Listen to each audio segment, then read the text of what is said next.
A car which costed as much as a Ferrari and used Ferrari parts but still never sold like a Ferrari, but was one of the best rally cars in the history of rally racing. It even won 3 consecutive years at the World Rally Championship, a car which is back from hell with even more power, torque and a carbon fiber body. This is the story of the Lancia Stratos.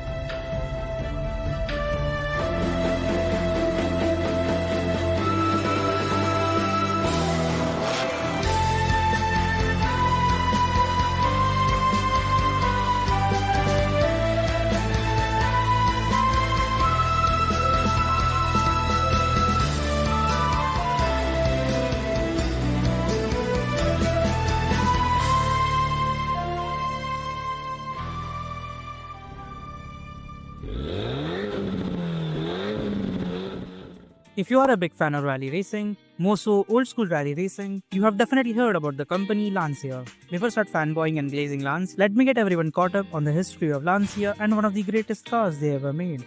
Lancia was founded in 1906 by Vincenzo Lancia. He was a race car driver and chief inspector at Fiat. The first car he made was the Lancia Alfa, which started its production in 1908. He went on to produce many different cars like the Lancia Lambda and the Lancia Aprilia. He died from a heart attack on 15 February 1937, just before the Aprilia was put into full production. His wife Adele Miglietti and the son Gianni Lancia continued the management of the car manufacturer. Now fast forward to 1970, Lancia revealed the Lancia Stratos Zero concept car to the world. This time around, Lancia didn't get the design of the car made from Pininfarina, but rather they chose the design house Bertone. Bertone presented the concept car to the people at Lancia and all of them loved it. Bertone, then with the help of one of their best car designers, Marcello Gandini, yes, the same Marcello Gandini who designed the Lamborghini Countach, started work on designing the rally version of the Lancia Stratos.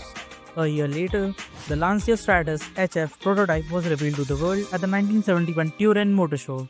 The car featured a crescent-shaped wrap-around windshield providing maximum forward visibility, but the car had almost no rear visibility.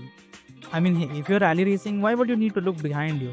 The car was always meant to have the Dyno V6 engine as its main engine, but Enzo Ferrari saw the Stratos as a rival and decided to not provide Lancia with the engine.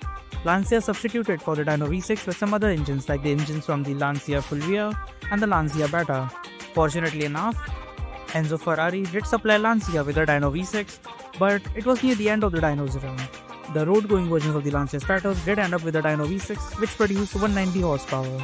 The car also featured similar designs like the dual clamshell hoods, which were on the Lamborghini Miura. Miura is also one of the cars designed by Marcello Gandini, so it makes sense that the Stratos gives off vibes of some old Lamborghinis. A striking feature of the Stratos was its super compact body. It's often said to be wedge-shaped. The Stratos definitely has a very unique design, which differentiates it from all of its competition. It is also considered the first ever car to be built specifically for rally racing.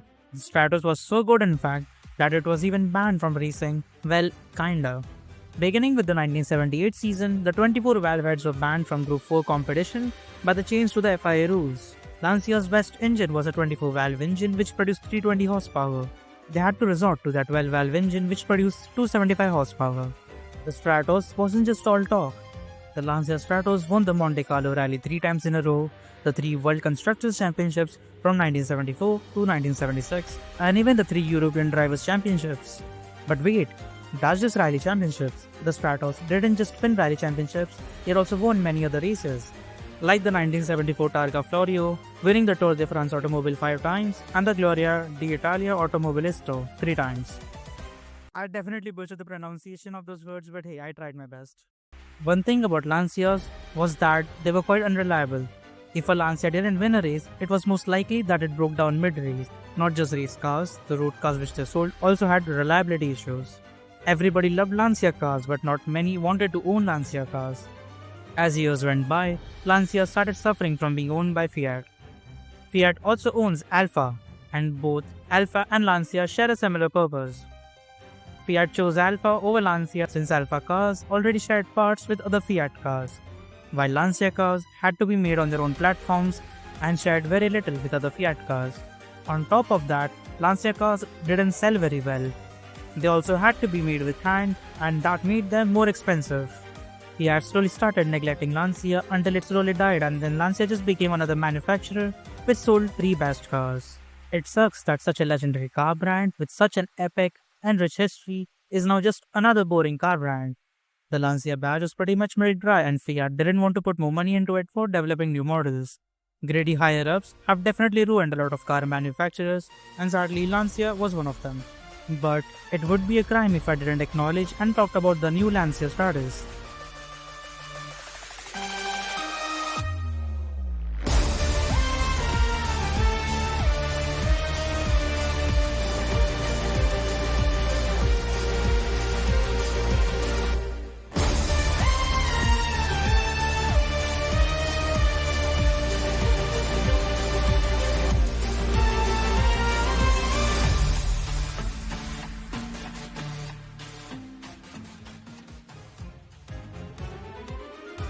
The Stratos has had many different concepts for its modern day successor, from the Cibolo to the Stola SAT1 and the phenomenon Stratos. None of these were ever produced as road-going cars and were just one-off concepts. Fast forward to 2010, the people at Lancia got a new commission. The commission was by none other than Michael Stoshek and his son Maximilian. The car was designed and developed by Pininfarina. The car was made with a donor car, that being a Ferrari 430 Scuderia. The car's chassis was shortened and all the mechanical bits, including the V8 engine, were tuned to make 540 horsepower. But just like in the past, Ferrari weren't cool with the idea of the Stratos project yet again using Ferrari parts. Fortunately, on the 10th of February 2018, Italian coach-building firm Manifattura Automobili Torino of Paolo Carella announced that it would be commencing with the production of the original planned 25 cars. It is sad that a lot of these legendary cars from the past never got properly revived. We may never see anything like those cars in the future and present, but if anything, this teaches us to cherish what we have today, as future generations might never get to even hear about them. And it's also our job we keep telling and educating future generations about these cars so that their stories live on for more years to come.